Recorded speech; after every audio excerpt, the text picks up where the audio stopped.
माता रानी जी के सभी प्यारे भक्तों को जय माता जी की। जैसा कि आप सभी को पता है कि अभी कोरोना का काल चल रहा है, जिसकी वजह से सारे तीर्थ स्थल, सारी यात्राएं रोक दी गई हैं। तो श्री माता वैष्णो देवी जी की यात्रा भी अभी चालू नहीं हुई है और कब तक चालू होगी इसकी कोई भी न्यूज श्राइन बोर्ड ने अभी तक डिक्लेयर नहीं की है, ना ही कोई अनाउंसमेंट किया है कि कब तक यात्रा शुरू होगी।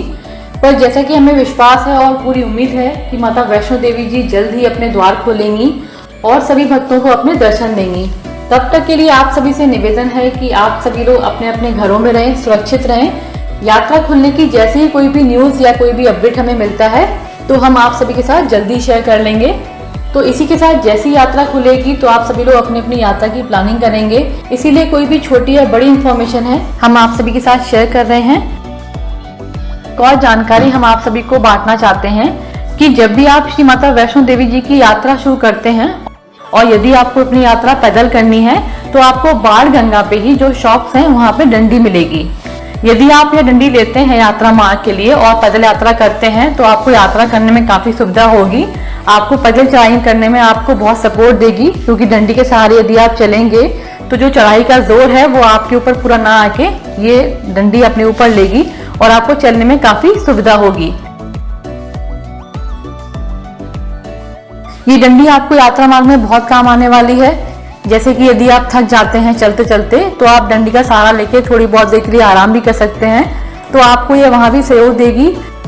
इसके अलावा कई सारे भक्त क्या करते हैं कि डंडी में अपने बैग को फंसा देते हैं, अपने बैग को लटका देते हैं और दो लोग डंडी को एक तरफ से और दूसरी तरफ से पकड़ लेते हैं।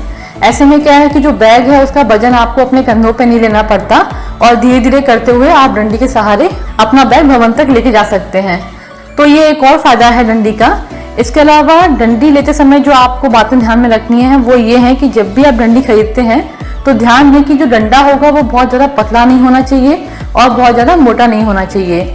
यदि आप पतला डंडा लेते हैं तो हो सकता है कि आप यात्रा मार्ग में जब चल रहे हैं तो वो बीच से टूट जाए या फिर चटक जाए, और यदि आप मोटा डंडा लेते हैं तो हो सकता है कि वो आपको हाथ में पकड़ने में कंफर्टेबल ना हो।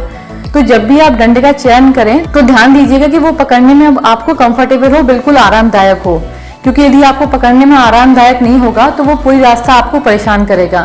और साथ में ध्यान दीजिएगा कि जो आप डंडा ले रहे हैं वो ऊपर से कहीं छिला हुआ ना हो, ताकि आपके हाथ में कोई भी फांस या लकड़ी ना लग जाए।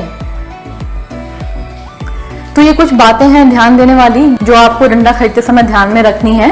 साथ में देखना है कि भाई डंडा बीच से कहीं चटका तो नहीं है, तो जब भी डंडा खरीदें ये सब बातें ध्यान में रखें। इसके अलावा डंडा बहुत ज्यादा महंगा नहीं मिलेगा आपको, 10, 20, 30 रुपए में आपको डंडा आराम से मिल जाएगा और बहुत सारी शॉप्स मिलेंगी आपको यात्रा मार्ग में। बाण गंगा से लेकर अर्कवारी तक आपको डंडा मिलता रहेगा।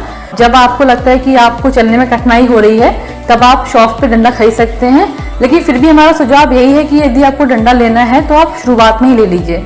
उससे क्या होगा कि शुरुआत में यदि आप डंडा ले लेंगे तो आपको शुरुआत में ही चलने में आसानी होगी और आपको थकान कम होगी।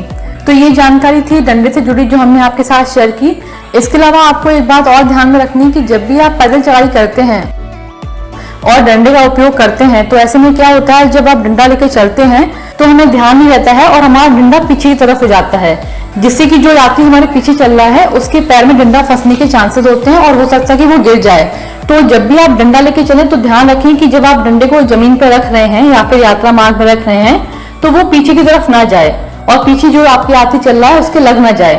तो ये बात आपको ध्यान में रखनी है जब भी आप डंडा लेके यात्रा करते हैं। और डंडा खरीदते समय ये भी ध्यान रखना कि आपका डंडा टेढ़ा मेढ़ा ना हो, जो डंडा बिल्कुल सीधा हो, ठोस हो, उसी डंडे का चयन कीजिएगा, क्योंकि यदि आपका डंडा टेढ़ा मेढ़ा होगा तो हो सकता है कि वो रास्ते में टूट जाए और आपको दिक्कत हो। तो ये सारी बातें थी जो मैंने आपके साथ शेयर की कि आप जब भी डंडा लेते हैं तो आपको किन किन बातों में ध्यान रखना है, और यदि आप डंडे के सारे यात्रा करते हैं तो आपको क्या क्या फायदे होंगे, क्या क्या सहयोग आपको डंडे के जरिए मिलेंगे। तो ये सारी बातें हमने आप सभी के साथ शेयर कर ली हैं। यदि इसके अलावा भी आप कोई जानकारी चाहते हैं तो आप हमारे व्हाट्सएप नंबर पे मैसेज करके या फिर हमारे कमेंट बॉक्स में कमेंट कर भी जानकारी प्राप्त कर सकते हैं। जय माता जी की। श्री माता वैष्णो देवी जी से जुड़ी किसी भी प्रकार की जानकारी प्राप्त करने के लिए आप हमारे व्हाट्सएप नंबर पर मैसेज कर या फिर कमेंट बॉक्स में कमेंट करके जानकारी प्राप्त कर सकते हैं। माता रानी जी की कृपा से हमारी यह कोशिश रहेगी कि हम जल्द से जल्द और सही जानकारी आप सभी तक पहुंचा सकें। जय माता जी।